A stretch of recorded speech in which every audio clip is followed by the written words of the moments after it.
নমস্কার প্রিয় পরিবার, সবাই কেমন আছো? আশা করছি সবাই অনেক ভালো আছো আর সুস্থ আছো।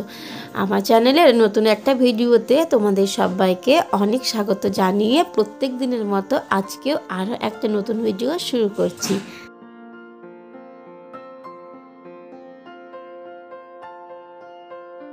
বন্ধুরা, তোমাদের কাছে রিকোয়েস্ট রইল ভিডিওটা শুরু থেকে একদম শেষ পর্যন্ত দেখার। তোমরা ভিডিওটা শুরু থেকে শেষ পর্যন্ত দেখো, আশা করছি তোমাদের অনেক ভালো লাগবে।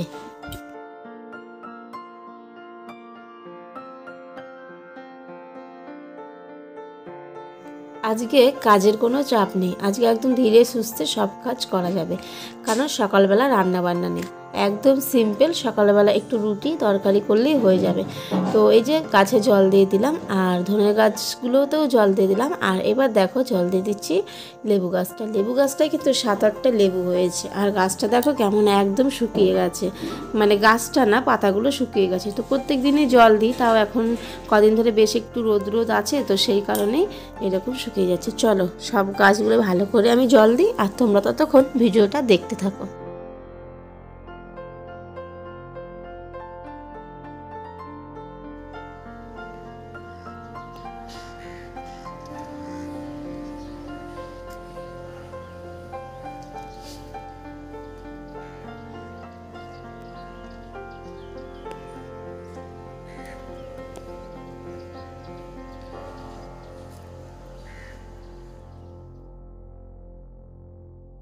হয়ে গেছে সব গাছে জল দেওয়া। আর দেখো হালকা কিন্তু রোদ উঠেছে, বেশ ভালোই লাগছে। শীতকালে সকালবেলা এরকম মিষ্টি রোদ গায়ে লাগাতে কিন্তু বেশ ভালো লাগে। শুরু করছে একদম ছাদ থেকে, দেখতেই পেলে প্রথমে গাছে জল দিলাম। না, প্রথমে গাছে জল দিইনি, প্রথমে ছাদে এসে জামা কাপড় মেলেছি, তারপরে গাছগুলোই জল দিলাম।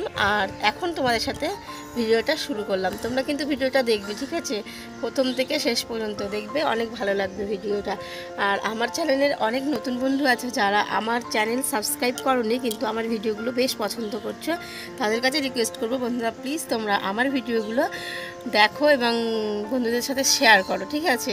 আর পারলে আমার চ্যানেলটা সাবস্ক্রাইব করে রাখো। তো বন্ধুরা চলো এবার নিচে যাওয়া যাক, নিচে গিয়ে কাজ করা যাক। আর এই যে সকালবেলা চেঞ্জ করে নিয়েছি। আর আজকে কিন্তু তেমন একটা ঠান্ডা নেই, আজকে একটু গরম ভাবই আছে। আর আমার ঠান্ডাটা একটু কমেছে, কথা শুনে বুঝতেই পারছো কালকের ভিডিওটা কেমন ছিল আর আজকের ভিডিওটা একটু হলেও তো চেঞ্জ হয়েছে। তো যাই হোক, চলো এবার নিচে যাওয়া যাক, নয়তো আবার অনেকটা দেরি হয়ে যাবে। চলো এবার গিয়ে নিচে গিয়ে কাজ করবো। আজকে সকালবেলা রান্নার তেমন একটা তাড়া নেই, আজকে সকালবেলা শুধু রুটি আর তরকারি করলেই হয়ে যাবে। চলো এবার যাওয়া যাক। চলে আসলাম নিচে রান্নাঘরে। আর দেখো কতটা আটা মেখে নিয়েছি না, মাখছি। আসলে সবাই মিলে রুটি খাবো, যেহেতু আমরা বাড়িতে পাঁচজনে সকালবেলা রুটি খাবো, তাহলে তো 12-13টা রুটি লাগবেই, বলো। তো চলো রুটিটার জন্য আটাটা মেখে নিই। আর আটা মাখতে কিন্তু বেশি একটা সময় এখন আমার লাগে না, আগে যদিও পারতাম না, কিন্তু এখন সবটাই শিখে গেছি। তো আমি এদিকে রুটি করছি, আর ওর দিকে কিন্তু কুট্টুস আমাকে ডাকাডাকি করছে। রুটি করছি না, আটা মাখছি।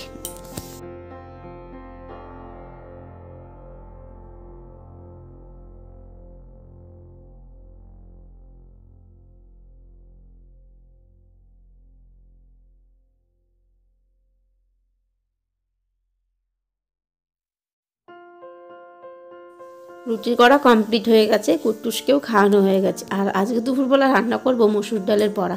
তো সেই কারণে কালকে রাত্রেবেলা ডালগুলো ভিজিয়ে রেখেছিল মা, আর এগুলো এখন মিক্সারে একটু পেস্ট করে নেব। তো এই যে ছাঁকনিতে একটু ছেঁকে নিচ্ছি, তার কারণ হচ্ছে যে জলটা রয়েছে, তাহলে কিন্তু সব জলগুলো ডালের মধ্যে যাবে না, মানে মিক্সার মেশিনের মধ্যে যাবে না। আর নয়তো কিন্তু বাটিটার মধ্যে সব একদম জলগুলো চলে যায়। তো এবার যেটুকু পরিমাণে আমার জল লাগবে, আমি সেইটুকু পরিমাণ জল কিন্তু নিয়ে নেব। জানো তো বন্ধুরা, মানুষ বড়ই স্বার্থপর। মানুষের জন্য যতই করবে ততই আর কি কম হয়ে যাবে। যত মনে করবে যে বেশি করবে, ততই ভাববে যে আরও বেশি যেন আমার জন্য করে। এরকম একটা বড় ব্যাপার হয়ে গেছে। তো যাই হোক বন্ধুরা, এই যে সকালবেলার জন্য এখন রুটি তরকারি সব থালে থালে বেড়ে নিচ্ছি, এখন খাওয়া দাওয়া করবো। আর চলো বন্ধুরা, ভিডিওটাও আজকে এখানে শেষ করি, দেখা হবে পরের ভিডিওতে। চলো সবাই ভালো থেকো, টাটা।